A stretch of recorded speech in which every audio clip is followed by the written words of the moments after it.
Fuck the children. Fuck them.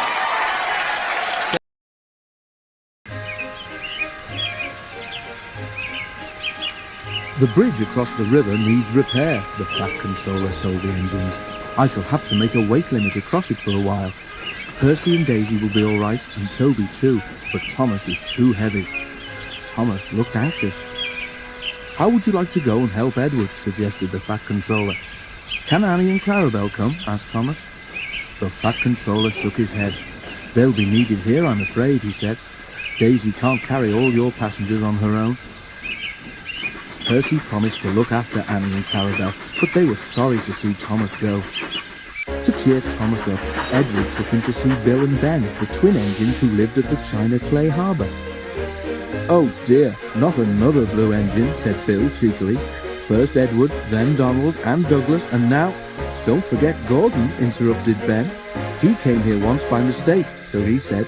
I don't think he enjoyed it much, he added innocently. The twins both chuckled, remembering. No, but seriously, Edward, said Bill. Why doesn't the Fat Controller paint engines a proper colour, like us, for instance? Thomas let off steam indignantly. Let me tell you, he began. All right, you two, laughed Edward. Go and move those trucks, or there won't be room for any more. Bill and Ben, unabashed, went off happily. You just don't have to take them too seriously, explained Edward. Thomas smiled ruefully. I wish I knew how you deal with them, he said. Near the harbour, the line crossed a lane. The crossing had no gates. The lane led to a farm which made butter and supplied eggs and milk to shops in the town. One morning, the farmer had difficulty starting his lorry. He did it at last, but the lorry jerked along in fits and starts. The farmer was worried about his load of milk and butter and eggs. That milk will be churned to butter soon, he muttered to himself as he neared the level crossing. The lorry lurched across the rails. The back wheels were just clear when its engine made a noise like a tired sheep and stopped. The back of the lorry was still jutting out over the railway line. The farmer struggled to start it again, but it would not go. He had just got down to telephone for help when he heard a train approaching.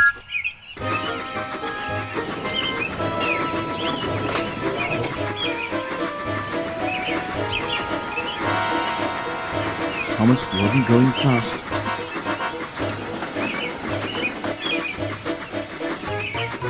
When he saw the lorry, he set his brakes hard, but he couldn't stop.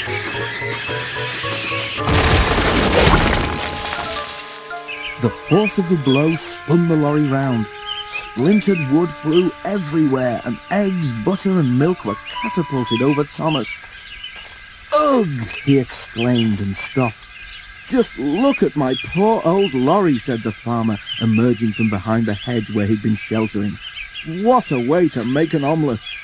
The driver made sure that Thomas wasn't hurt, then stood back and surveyed the mess. He began to laugh. It's not funny, said Thomas crossly. You're not standing where I am, said his driver. You look just like a scrambled egg, Thomas. Well, if a scrambled egg feels as sticky and wet as I do, then it's very uncomfortable, said Thomas. Please clean me. Both driver and fireman tried hard, but the heat of Thomas's boiler had cooked the eggs and they were stuck fast. Sorry, Thomas, said his driver at last. We can't block the line any longer. We shall have to go on. At the end of the line, Thomas was taken to Bill and Ben's yard to be cleaned. The twins were there. Hello, said Ben. What's this? Must be a new engine, said Bill. Ben inspected the arrival carefully. No, Bill, he said. That's not a new engine. It's Thomas. But it's our colour, Ben, and Thomas doesn't think our colour is proper for an engine. They heard a grinding noise. Are your joints stiff, Bill? Asked Ben. But it wasn't Bill's joints. It was Thomas, gnashing his teeth.